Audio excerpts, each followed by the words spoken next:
अस्सलाम वालेकुम, आप देख रहे हैं ब्रेकिंग बैरियर्स में हूं मोहम्मद मालिक। बहुत खबरें आज। सबसे पहले तो फाइनेंस की आपके सामने खबरें आ गई। बड़ा क्लियर हो गया कि डार साहब इज आउट और ये बड़ी इंटरेस्टिंग डेवलपमेंट है। मैंने कल भी मैंने अपने इसमें चलाई थी बात कि कब से मैं बात कर रहा हूँ कि नहीं होगा और ये फैसला हो गया हुआ है। इसमें रावलपिंडी भी इंटरेस्टेड नहीं है, IMF डेफिनेटली बड़ा अनकंफर्टेबल है, खुद शहबाज शरीफ साहब बड़े अनकंफर्टेबल हैं। फिर हमने नाम आपके सामने ब्रेक किया था औरंगजेब साहब का as one of the candidates जो HPL के चीफ एग्जीक्यूटिव हैं इस वक्त। और जब प्राइम मिनिस्टर शहबाज शरीफ साहब ने अपनी पहली मीटिंग फाइनेंस मिनिस्ट्री की कॉल की परसों, तो उसमें इनकी प्रेजेंस और उनकी एब्सेंस डार साहब की, उससे मामला क्लियर हो गया।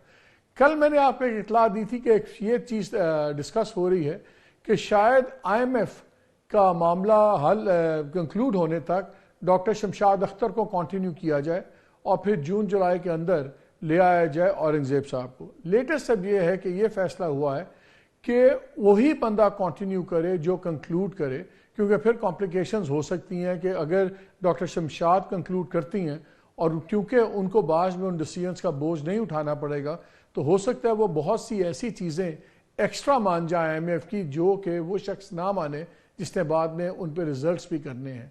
तो अब लेटेस्ट इत्तला के मुताबिक ये फैसला हो गया है कि Aurangzeb sahab special assistant to prime minister on finance होंगे। फाइनेंस का पोर्टफोलियो वज़ीर आज़म अपने पास रखेंगे और वज़ीर ना बनाने की वजह यह है कि औरंगजेब साहब जो इस वक्त प्रेसिडेंट हैं हबीब बैंक लिमिटेड के, वो एक ड्यूल नेशनल हैं। आई बिलीव उनकी जो नेशनलिटी है ड्यूल, वो डैनिश है दूसरी।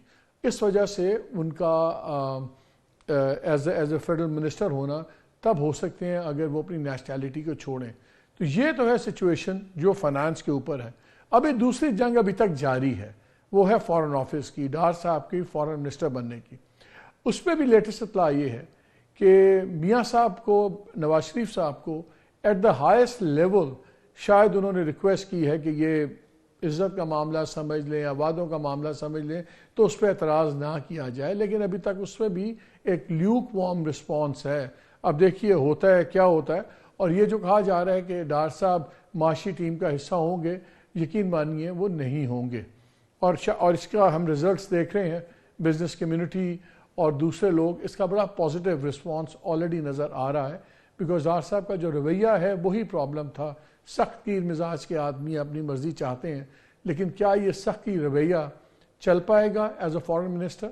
हक में कहा जा रहा है कि UAE और सऊदी अरेबिया इनसे बड़े अच्छे ताल्लुकात हैं और वो हेल्प भी करेंगे फाइनेंशियल चीज़ों के अंदर। लेकिन आज मेरी एक बहुत ही रेलेवेंट सीनियर शख्सियत से बात हो रही थी जो डिसीजन मेकिंग में बहुत बड़ा इन्फ्लुएंस रखते हैं। तो उन्होंने कहा कि जी UAE में तो चले हम मानते हैं, लेकिन सऊदी अरेबिया में कोई डिलीवरी का सीन नहीं है। सो ये भी चीज़ is hanging in the balance. Politics अपनी जगह, ये ऊपर नीचे होती रहेगी। असल चीज़ ये है कि इस वक्त मईशत जहाँ खड़ी है, क्या होगा आने वाले दिनों में, इसके लिए हमने दावत दी है डॉक्टर मिफ्ता इस्माइल को, फॉर्मर फेडरल फॉर फाइनेंस। और आपको याद है ये इनके पीछे तो हाथ धो के पड़े हुए थे इसहाक डार साहब, तो ना मिफ्ता इस्माइल साहब रहे ना डार साहब रही तो अब इकॉनमी और पाकिस्तान की अवाम देखें कहाँ चलती है बात। अस्सलाम वालेकुम मिफ्ता। वालेकुम अस्सलाम। पहले तो ये बताएं, डार साहब का फाइनेंस मिनिस्टर नाम बनना क्या आपके लिए तो अच्छी खबर होगी, क्या इकॉनमी के लिए भी अच्छी खबर है?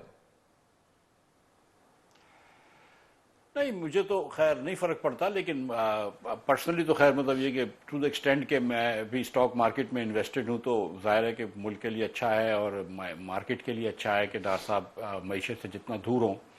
और जो तबाही उन्होंने पिछले साल में मचाई है, जो PDM का जिसको बहुत बड़ा खमियाजा अदा करना पड़ा है, जो 9 महीने ये IMF से आंख मचोली खेलते रहे, IMF को आंखें दिखाते रहे, और पिछले फरवरी, मार्च, अप्रैल और मई में 4 महीने 35% से ज़्यादा पाकिस्तान में इन्फ्लेशन रहा है, जो पाकिस्तान की तारीख का एक रिकॉर्ड है। अब जाके वो इन्फ्लेशन थोड़ा सा मॉडरेट हुआ है और अल्लाह की मेहरबानी से मन ज़ीरो हो गया है। तो उसका बड़ा नुकसान हुआ है मुल्क को। और तो मैं ये समझता हूँ, और ख़ास तौर पर जो आपने खबर दी है कि अगर मोहम्मद औरंगज़ेब साहब आते हैं तो वो एक बहुत काबिल आदमी है और इंशाअल्लाह अल्लाह ने चाहा तो वो एक अच्छा काम करके दिखाएंगे।